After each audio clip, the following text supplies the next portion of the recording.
Hola, les doy la bienvenida al Hilo Dorado, un canal sobre magia, ocultismo y brujería.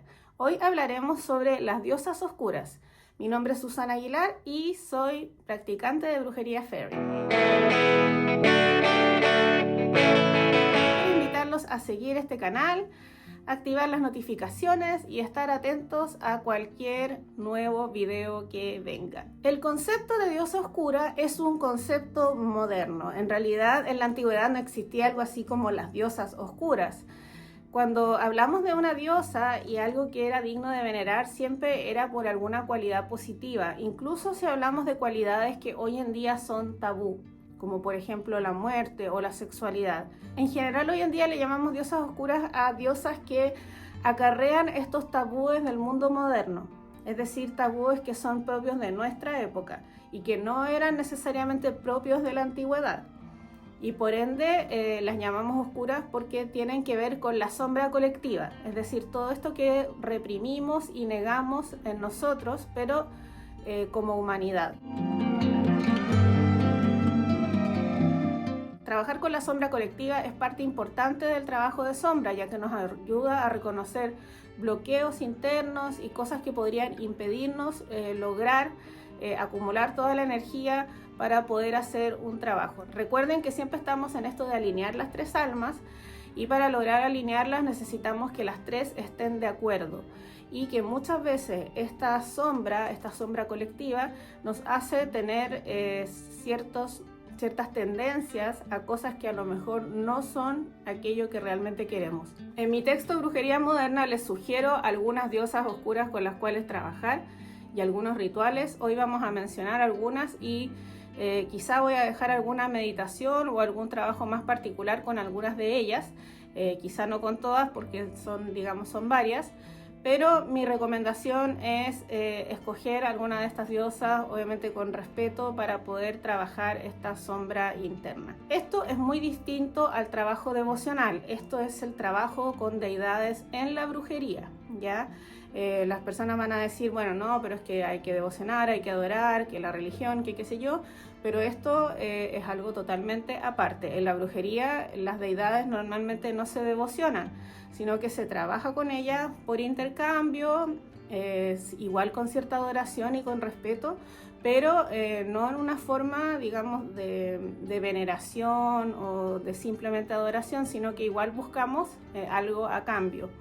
Y esto que buscamos a cambio en este caso es conocernos mejor para establecer una mejor actitud energética hacia ciertas problemáticas y ciertos temas. Recuerden también que la palabra teurgia significa trabajo con los dioses. Ya el trabajo con los dioses no es algo reciente ni inventado hace poco, es algo que existe hace mucho tiempo y luego la palabra teurgia se tomó, ¿cierto?, para el trabajo con ángeles, pero el origen de la palabra teurgia realmente está en el paganismo, o sea, está en el uso con deidades. La primera diosa oscura de la que voy a hablar es Hécate. Ya tengo un video sobre ella dedicado solamente a ella, lo pueden pasar a ver. Lo importante para mí a destacar es que esta es una diosa que tiene varios epítetos, es decir, varias cualidades específicas en las cuales ella tiene dominio. Y hay epítetos como por ejemplo Prytania, reina de los muertos, que la conectan con algo que para nuestro tiempo, ¿cierto?, es algo tabú. Su conexión con los muertos, con los cruces de caminos y con este cruce como al otro mundo es algo bastante típico de ella. Y les recomiendo trabajar con ella si quieren vincularse más al mundo de los muertos, porque ella sí puede actuar como un intermediario, así como también lo puede hacer Hermes también, que es, digamos, también es un viajero entre los mundos. Hécate nos puede ayudar a este trabajo con los muertos. Hécate además es una deidad muy protectora. En un principio su culto era bastante hogareño y se ponían altares en las casas muy cerca de la puerta para poder proteger. Esto también es algo que podemos hacer si es que queremos, ¿cierto?, tener una relación como más cotidiana con ella. ¿Ya? Pero en la brujería en general, como digo, el trabajo no es tan devocional, sino más bien ocasional y para lograr ciertos objetivos, más que para adorar. Hécate no es una diosa de las brujas en la antigüedad, ya simplemente porque la brujería no existía en su época. La brujería, cierto, como tal, existe ya en la época medieval, cuando el culto de Hécate ya prácticamente no existía. O sea, no prácticamente, en realidad ya no existía. Pero sí ella tuvo una asociación fuerte con la magia en el papiro mágico griego, en el PGM, ¿ya? La magia no es lo mismo que la brujería, entonces asociarla a la magia no es lo mismo que asociarla a la brujería como la conocemos hoy en día, ¿ya? Igual es un tema como de palabras solamente, porque las brujas de hoy en día practican algo que es muy mezclado entre la magia, la brujería y la hechicería, entonces tampoco es como que las brujas de hoy en día sean 100% brujas al estilo medieval, no, eso tampoco es así. Así que en realidad hablar de Hécate como diosa de las brujas, claro, es algo incorrecto históricamente, pero hoy en día sí hay muchas brujas que trabajan con ella, por lo cual modernamente sí se convierte o se ha convertido en una diosa de las brujas modernas.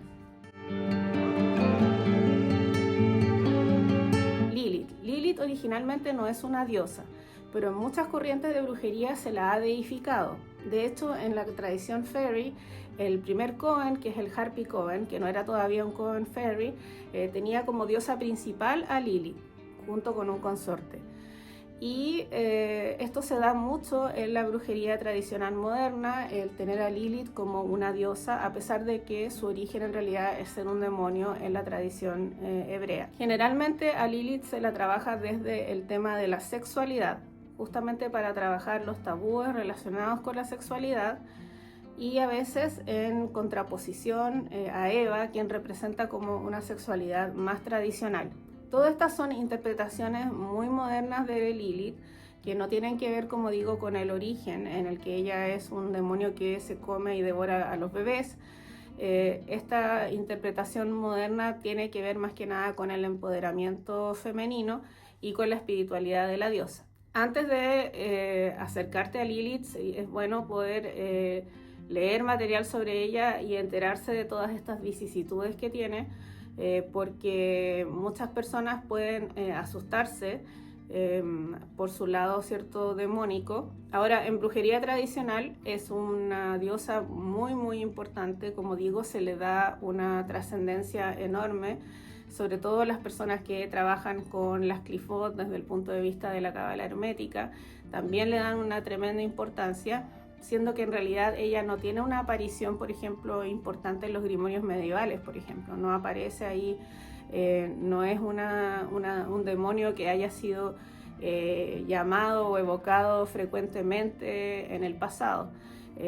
Su fama y su popularidad realmente es del siglo XX. Otra diosa oscura es la diosa de tradición galesa Cerridwen. Ella tiene una historia muy bonita, creo que voy a hacer un video en especial sobre ella, pero básicamente lo que hace es preparar una pócima para transformar a su hijo feo en un hijo inteligente o sabio.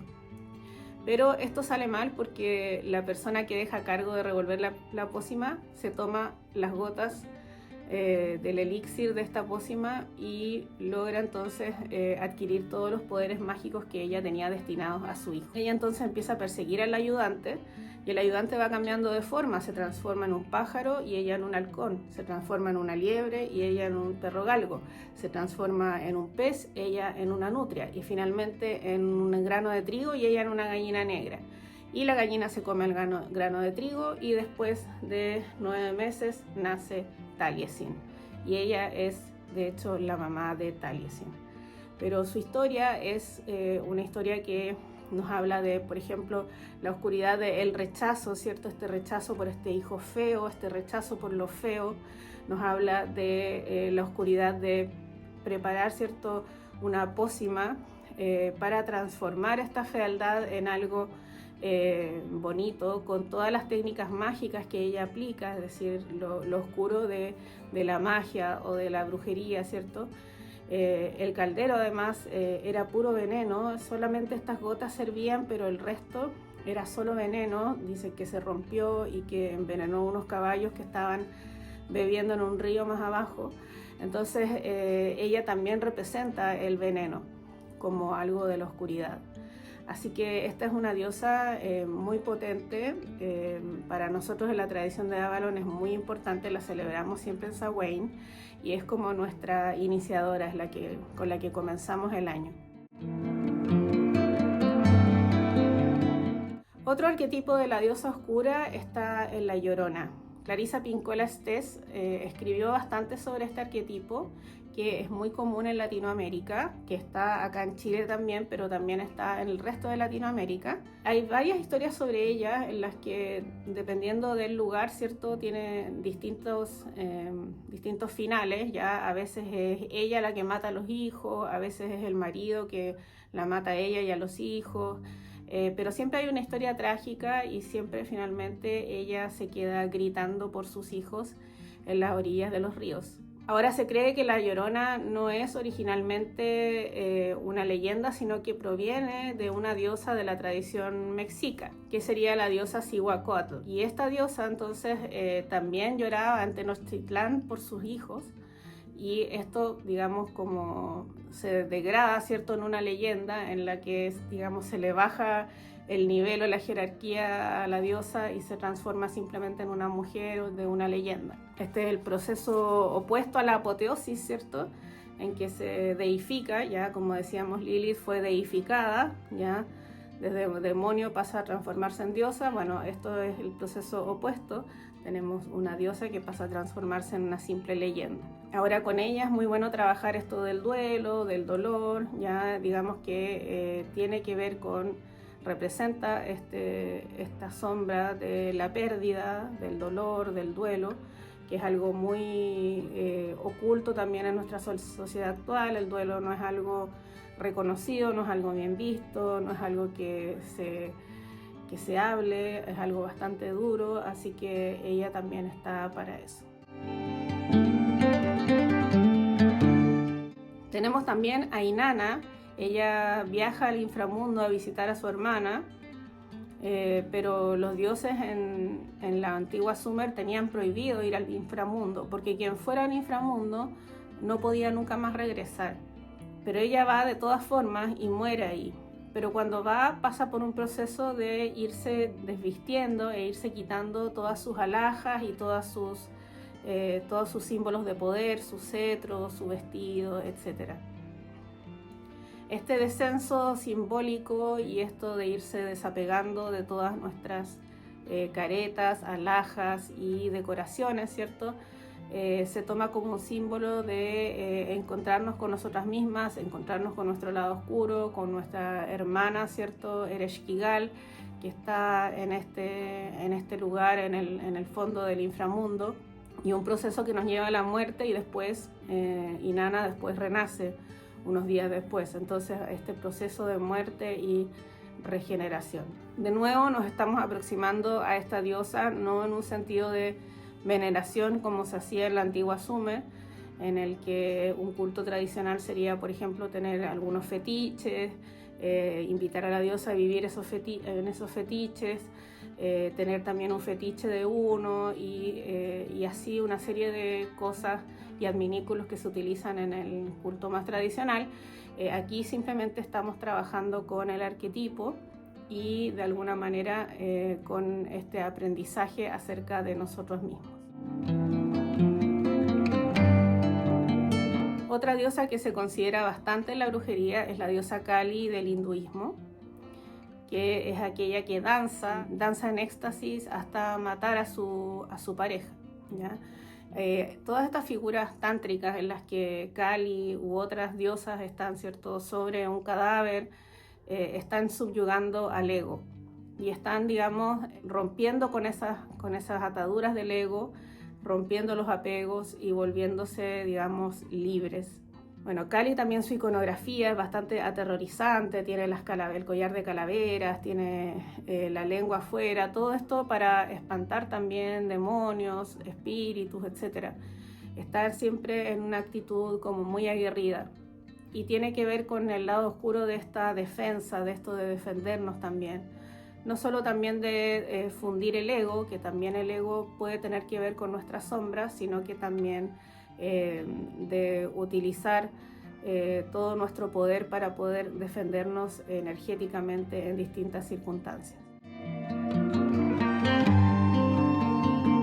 Otra diosa protectora y que también tiene que ver con esto del horror es la Medusa, que bueno, no es tampoco originalmente una diosa así como venerada per se, como oficial, ¿cierto? Pero sí es un personaje importante en la mitología griega y ella efectivamente aterroriza con la mirada hasta convertir a las personas, ¿cierto?, en piedra. Ella también representaría una parte de la femineidad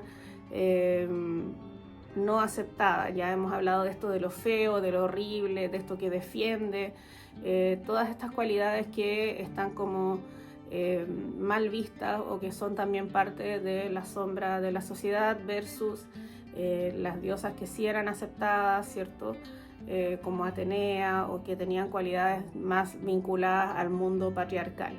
Ya, como ven, todo esto viene bastante del desarrollo de la espiritualidad de la diosa. La espiritualidad de la diosa es una espiritualidad feminista que surge con bastante fuerza en los años 70, pero estas cosas también tienen antecedentes anteriores, como dije, por ejemplo, el Harpy Coven, el trabajo con Lilith, eso fue en 1932, o sea, estamos hablando de principios del siglo XX, así que esto es algo que ya tiene bastante tiempo y importante, que no es una forma tradicional de acercarse ni a la religión helénica, ni a la sumeria, ni nada de eso. Es una forma alternativa, bastante relacionada a la brujería moderna y al trabajo de la espiritualidad de la diosa.